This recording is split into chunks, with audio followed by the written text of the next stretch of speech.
I'm sorry to notify you all that, at least based on tests that bears have conducted, the Model 3 appears to have a better competition now.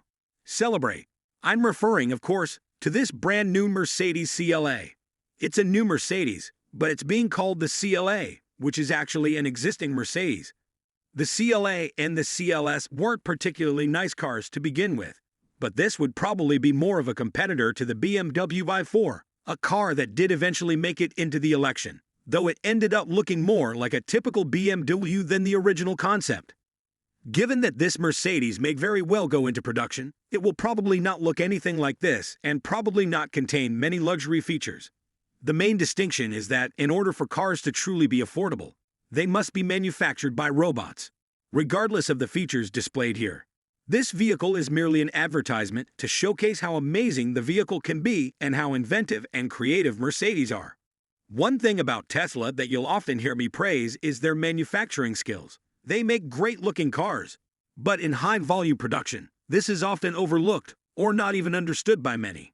For me, this is one of the most tangible elements of Tesla's valuation, the fact that they've repeatedly proven that they excel in manufacturing well. This is why, for example, Ferraris and Rolls-Royces are hand-built, meaning they actually can make these cars look amazing, but with a price tag to match. Since Mercedes produces some of the highest quality cars in the world, and a motorway in Shanghai is being built at a rate that is approximately 5 times faster than any electric Volkswagen, we still have yet to see if EVs can achieve the same level of battery sales. However, given their current manufacturing process, we would hope that they will be able to excel at that, which is something I very much look forward to seeing.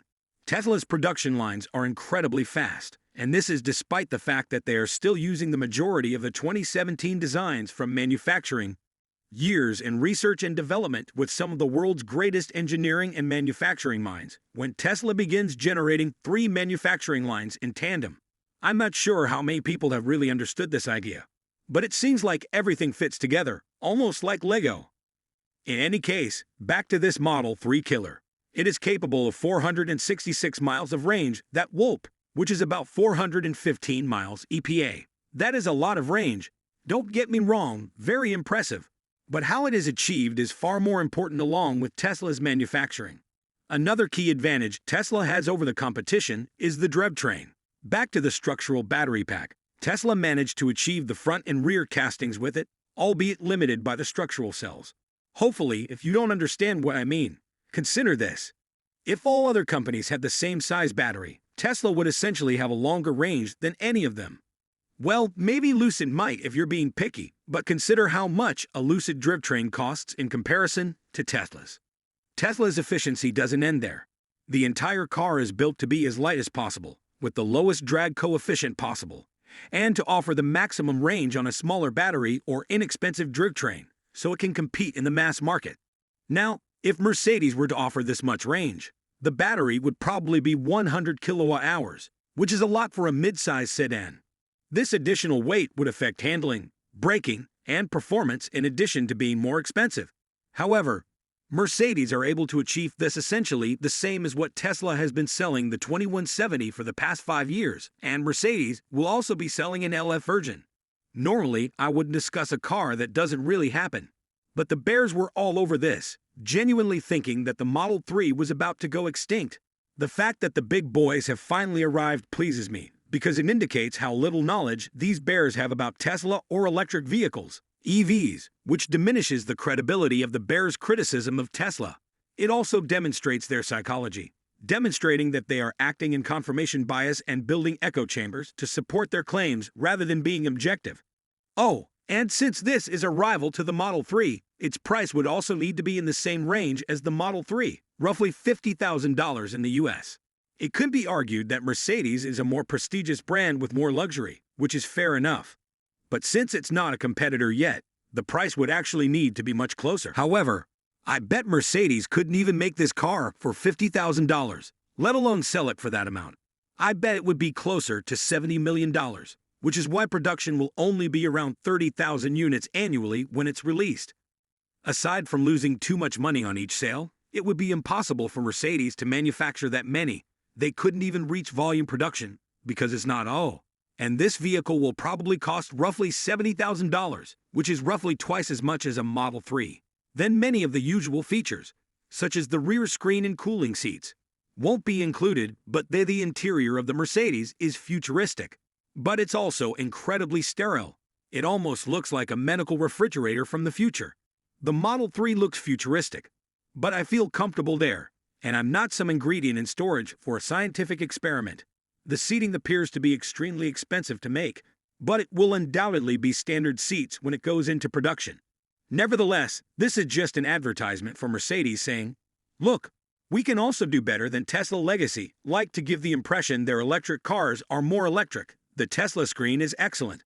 I don't need a larger screen or one that covers the entire dashboard." This brings us to the other competitive imaging tests that have with their EVS technology.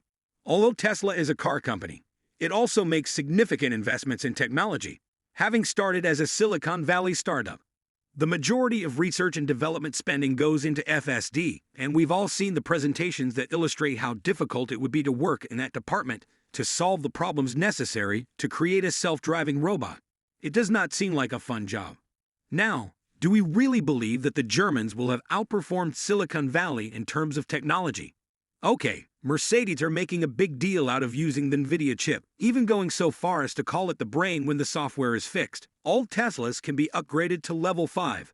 Thus, when this car comes into production, which is likely not until 2025, just think of what Tesla will be able to accomplish with a Gen 3 vehicle by then, and how much further ahead anyway. My main goal in writing this was to reassure myself that the bears will test the key crown's understanding of the industry, and that they are not only acting on confirmation bias, but also discrediting a lot of their other ideas. Don't get me wrong, I do not believe that Tesla is in any way threatened by this new Mercedes, even if it goes into production. For example, the bulls see tests that don't need to advertise because they sell every car they make. But if Elon did say we're going to start advertising on TV now, the same bulls would praise him for it and say it's absolutely genius move. I believe that the Tesla hyperboles are far too bullish, as well as somewhat delusional when it comes to some things, and also reinforcing confirmation bias in an echo chamber. Basically, anything that happens with Tesla or Elon, the bulls see as good news, even when the opposite happens again or contrarian things happen to what they've said previously. Elon is playing 4D chess. No one expected this to happen, etc. Well, in my experience, Elon playing 4D chess is another way to say that he made a mistake, and it's okay if he does. But too many people look up to him as if he's a god who can do no wrong, and that he has meticulously planned out the future and thought through every step along the way. But we know that's not the case. EVs is a relatively new industry, so there are still many unanswered questions. But Elon is willing to work hard to find a solution, even if it means deviating from the original plan. I feel like I have worked very hard to actually figure out what is good and bad, and focus on being as objective as possible. The other positive is the world's oldest automobile manufacturer. Mercedes is a prestigious and credible brand, so adding even more badges of approval to this new Mercedes is encouraging for the future validation of EVs. We'll soon find out how much more affordable Teslas are than Benz. Thank you, and please remember to subscribe and give us a thumbs up.